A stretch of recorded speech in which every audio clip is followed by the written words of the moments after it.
नमस्कार, स्वागत है आप सभी का सांकेतिक भाषा के इस खास बुलेटिन को लेकर हाजिर हूं मैं कृतिका और मेरे साथ हैं मेरी सहयोगी बीना सिंह जो खबरों को सांकेतिक भाषा में आप सभी तक पहुंचाएंगी।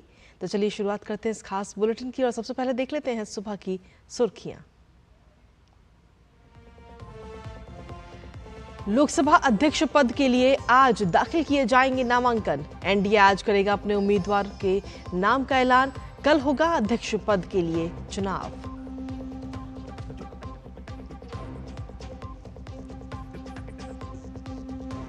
केरल महाराष्ट्र की 4 सीटों के लिए राज्यसभा चुनाव आज। महाराष्ट्र विधान परिषद की 11 सीटों पर चुनाव के लिए आज भरे जाएंगे नामांकन।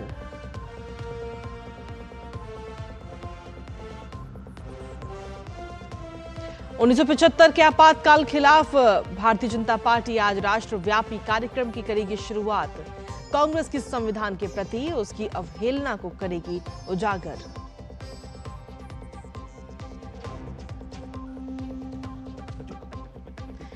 दिल्ली हाईकोर्ट आज शराब नीति मामले में दिल्ली के मुख्यमंत्री अरविंद केजरीवाल की रिहाई पर आज सुनाई की अहम फैसला। हाईकोर्ट ने निचली अदालत से मिली जमानत पर फैसला रखा था सुरक्षित।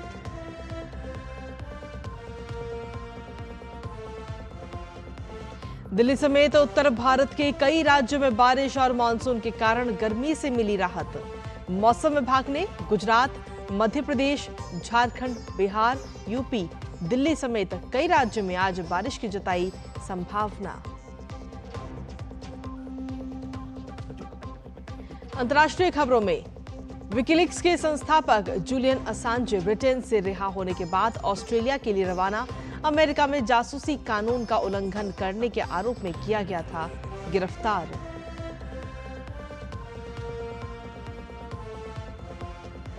खेल की खबरों में भारत ने ऑस्ट्रेलिया को 24 रन से हराकर आईसीसी टी20 विश्व कप के सेमीफाइनल में बनाई अपनी जगह। अफगानिस्तान और बांग्लादेश के बीच चल रहे मुकाबले के नतीजे से सेमीफाइनल में जाने वाली चौथी टीम का होगा फैसला।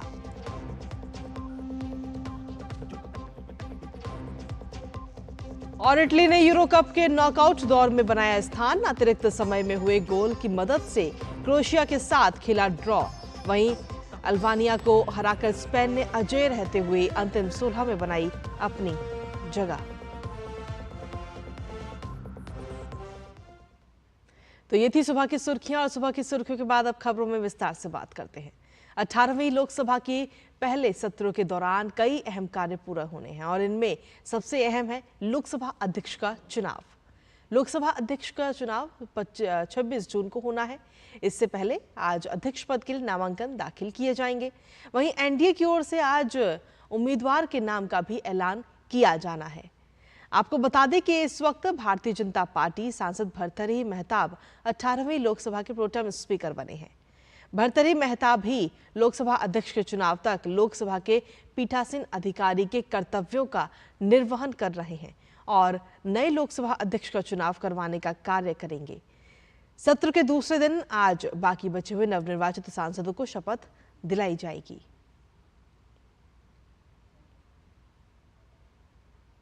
वहीं केरल और महाराष्ट्र की 4 राज्यसभा सीटों पर आज चुनाव होंगे, जिसमें केरल में 3 सीट और महाराष्ट्र में 1 सीट के लिए मतदान होना है।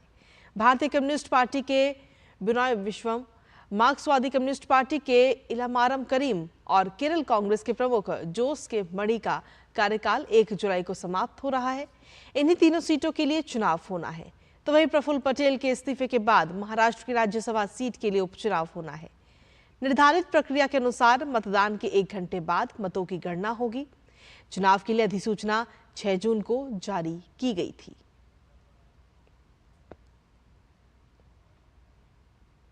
महाराष्ट्र विधान परिषद की 11 सीटों पर चुनाव के लिए आज नामांकन भरे जाएंगे। आज से लेकर 2 जुलाई तक उम्मीदवार नामांकन भर सकते हैं। तो वहीं नामांकन वापस लेने की अंतिम तारीख 5 जुलाई को है। 12 जुलाई को सुबह 9 बजे से शाम 4 बजे तक मतदान होगा और उसी शाम को नतीजे भी आ जाएंगे। इस चुनाव में महाराष्ट्र विधानसभा के विधायक मतदान करके विधान परिषद में अपना प्रतिनिधि चुनेंगे। दरअसल विधान परिषद के 11 सदस्यों का कार्यकाल 27 जुलाई को समाप्त हो रहा है।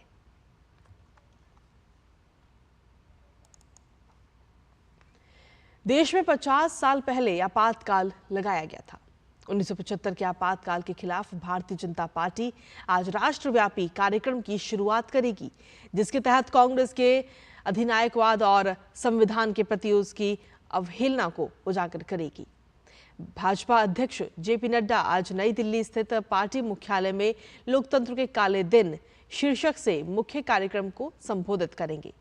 भाजपा के नेता, पदाधिकारी और कार्यकर्ता 1975 में लगाए गए आपातकाल के विरोध में देश भर में कार्यक्रमों में हिस्सा लेंगे। इस दौरान वो इस बात को उजागर करेंगे कि कैसे कांग्रेस ने संविधान का गला घोंटा, नागरिकों को उनके अधिकारों से वंचित किया। कल 18वीं लोकसभा के पहले सत्र में पहले प्रधानमंत्री नरेंद्र मोदी ने आपातकाल को लेकर कांग्रेस पर निशाना साधते हुए इसे लोकतंत्र पर काला धब्बा बताया, जब संविधान को त्याग दिया गया था।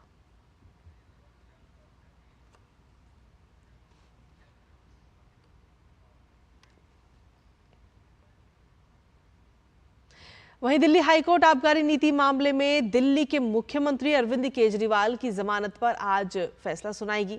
राउज एवेन्यू कोर्ट ने गुरुवार को अरविंद केजरीवाल को जमानत दे दी थी, लेकिन ईडी ने शुक्रवार को हाईकोर्ट का दरवाजा खटखटाया और फिर हाईकोर्ट ने निचली अदालत की जमानत देने के फैसले पर रोक लगा दी।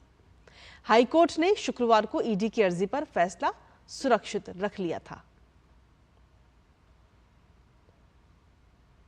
और चलिए आगे बढ़ते हुए बात मौसम की भी कर लेते हैं, जहां मौसम विभाग के अनुसार अगले 3 से 4 दिनों के दौरान गुजरात, मध्य प्रदेश, उत्तर प्रदेश और उत्तराखंड के कुछ और क्षेत्रों में दक्षिण पश्चिम मानसून के आगे बढ़ने के लिए परिस्थितियां अनुकूल हैं। इस दौरान मानसून छत्तीसगढ़, पश्चिम बंगाल, झारखंड और बिहार के शेष हिस्सों में आगे बढ़ सकता है। मौसम वैज्ञानिकों ने अगले 5 दिनों में पश्चिमी तट पर तेज से बहुत तेज बारिश का भी पूर्वानुमान जताया है। तो वहीं दिल्ली समेत उत्तर भारत के कई राज्यों में बारिश और मानसून के कारण गर्मी से राहत मिली है। मौसम विभाग ने गुजरात, मध्य प्रदेश, झारखंड, बिहार, यूपी और दिल्ली समेत कई राज्यों में आज भी बारिश की संभावना जताई है। अब बात अंतर्राष्ट्रीय खबर की, जहां विकीलीक्स के संस्थापक जूलियन असांजे कल रिहा हो गए हैं। जूलियन को लंदन के उच्च न्यायालय ने जमानत दी है। इसके बाद दोपहर के समय स्टेनस्टेड हवाई अड्डे से वो विमान में सवार होकर ब्रिटेन से ऑस्ट्रेलिया के लिए रवाना हो गए। विकीलीक्स के संस्थापक को अमेरिका में जासूसी कानून का उल्लंघन करने के आरोप में गिरफ्तार किया गया था।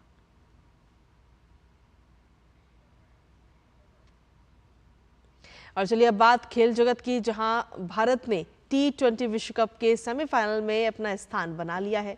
अंतिम सुपर 8 के मुकाबले में भारत ने ऑस्ट्रेलिया को 24 रन से हराने में सफलता पाई। 206 रनों के लक्ष्य का पीछा करने उतरी ऑस्ट्रेलिया की टीम 7 विकेट पर 181 रन ही बना सकी।